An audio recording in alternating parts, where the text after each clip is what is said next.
Hello sa inyo mga kasari. Happy Sunday po sa inyong lahat. Yan, Sunday na naman ngayon mga kasari. Napakabilis ng araw talaga. So for today's video, ipapakita ko sa inyo yung before and after ng itsura ng sari-sari store. So ngayon, ipapakita ko sa inyo dahil hindi po dumating yung ating delivery from Pure Gold kahapon, Saturday.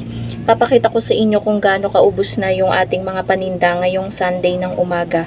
Siguro guys, pag hindi tanghali, hapon, or medyo madilim na dadating yung ating delivery. Hindi ko alam dahil hindi pa naman sila nagchat-chat sa akin or text man lang kung magkano yung aking total purchase. Pero I think guys, yung total purchase ko nasa 4,000 plus or baka umabot siya ng 5,000.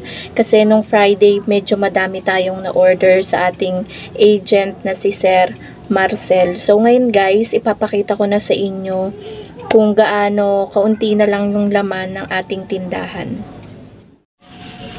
Okay guys, ayan. Ngayong Sunday, ito yung update sa ating mga paninda or sa ating sari-sari store. Ayan po yung ating delata and condiment section. Ayan po talaga yung itsura niya. Nakakatuwa din naman mga kasari, 'di ba, na halos maubos-ubos yung ating paninda. Maganda rin na kahit papano na uubos-ubos yung paninda natin. Talagang napipilitan si customer na bilhin yung mga ibang items. Ayan, 'di ba? Ubos na ubos yung ating delata, lalo na yung mga sardinas natin dyan sa taas. Ayan. Mabenta ngayon guys sa mga delata, pansin ko. Siguro tinatamad magluto yung mga customer. Pati na rin yung mga 25 grams na kape. Ayan. Wala na tayo dyang mga nakatamtax na ano. Medyo maingay lang guys sa labas. Tumataho lang aking aso na si Fritzy. Ayun siya oh.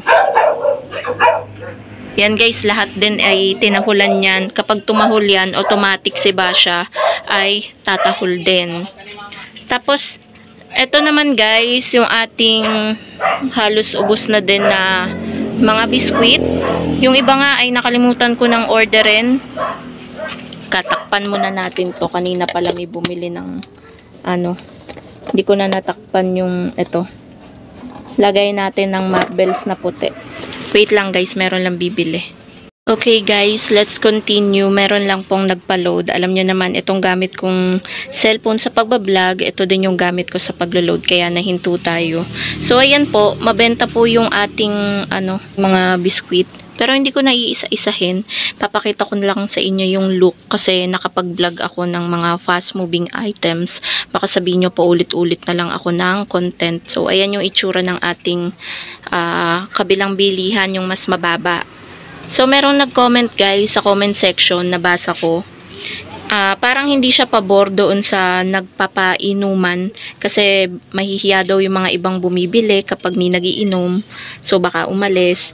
So, nag-comment ako doon, nag-reply ako, nasabi ko, dalawa naman yung bilihan ko. Which is ito, kapag nandito yung mga manginginom kasi ito yung place ng pinag-iinuman nila, ayan, maglalagay na lang ng table and then upuan. Kapag may bumili dito, hindi pansinin ng mga manginginom dito. Kaya safe naman yung ibang mga, kunwari mga babaeng mga customer. Ayan, hindi pa rin sila mahihiyang bumili kasi medyo malayo naman oh.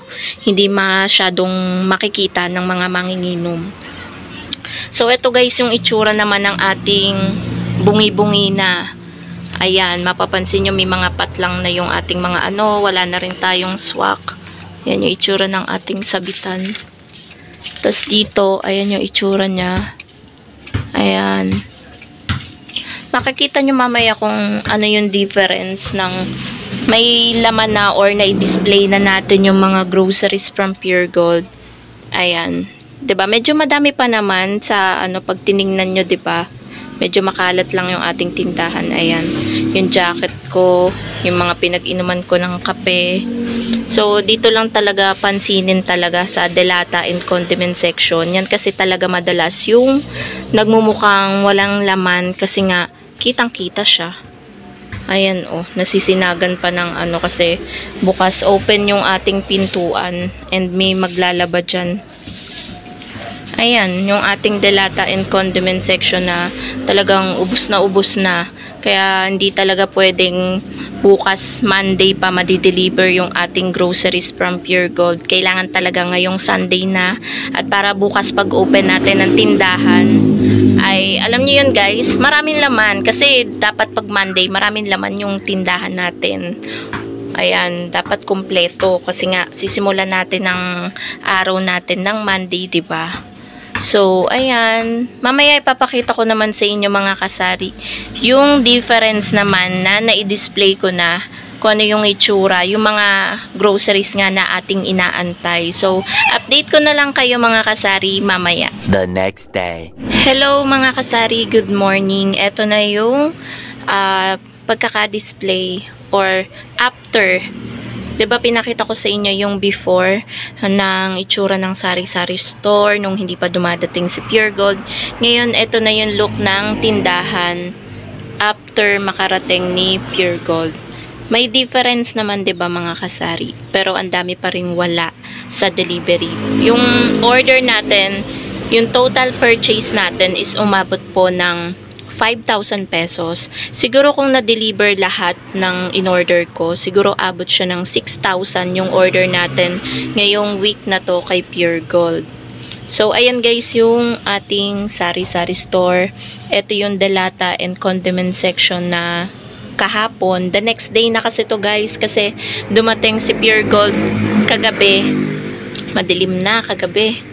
Kaya ito, inarrange ko to kagabi din bago ako mag-close. So, kaya inarrange ko na mga kasari kagabi itong mga groceries nga na dinating ni Pure Gold, yung ating delivery, para nga ma-vlog ko na siya ngayong umaga. Ayan, yung ating delata and condiment section na medyo kulang-kulang pa rin guys. Pero at least nagkaroon na ng other choices yung ating mga tumer. Ang dami pa rin wala guys, gaya ng mega sardines na red at green, tsaka yung 555 sardines na pula. Ang dami ding wala sa delivery mga kasari. Hindi ko na iisa-isahin pero alam ko na madaming wala. Kasi nga hindi napuno masyado yung ating tindahan, pero at least nadagdagan, 'di ba? Lalo na yung mga kape guys, ayan, buti na lang hindi kasi ako naka-order ng creamy white. Sakto naubos kahapon ng creamy white. Binago ko nga pala yung display ng ating dito sa harapan na to, yung sabitan.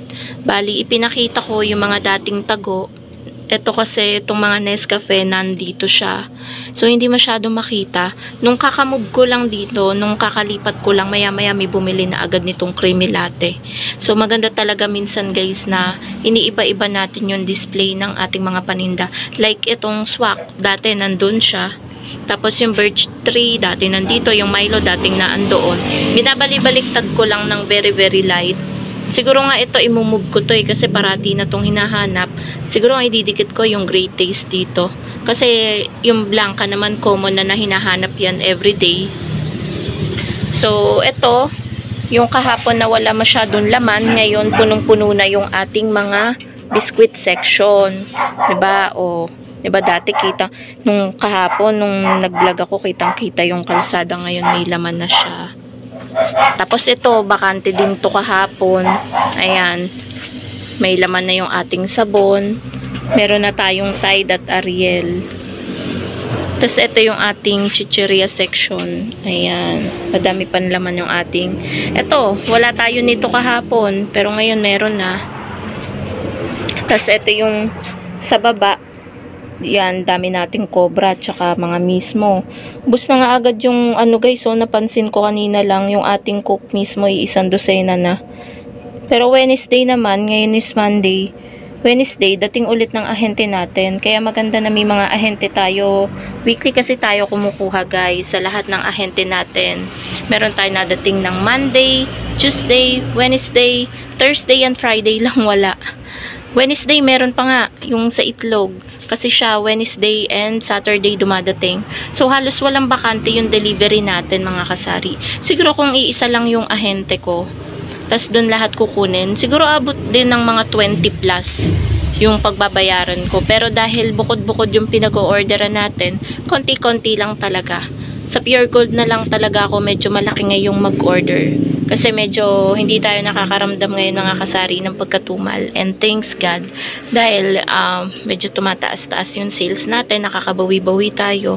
And ayan, makikita nyo naman sa ating sari-sari store na talagang medyo nakabawi na tayo kaysa dun sa bago ako bumalik, 'di ba? Bago ako magtinda. Nakita nyo naman ako konti noon ng muntik-muntika na talagang mag-close ang tindahan kasi nga wala na masyadong budget, 'di ba?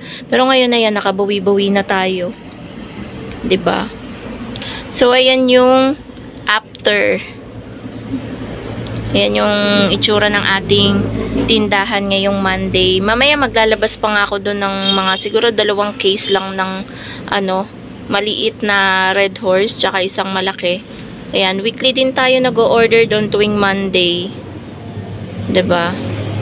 Daming mga delivery na dadating din ngayon mga kasari, yung Berasa, yung mga Unilever products tuwing Monday kasi yung dinideliver. So yun na lang, hindi na nga ako nakapag-vlog mga kasari nitong pag-open ko nitong groceries from Pure Gold, hindi ko na na-vlog. And guys, let's continue, meron lang nagpa-load.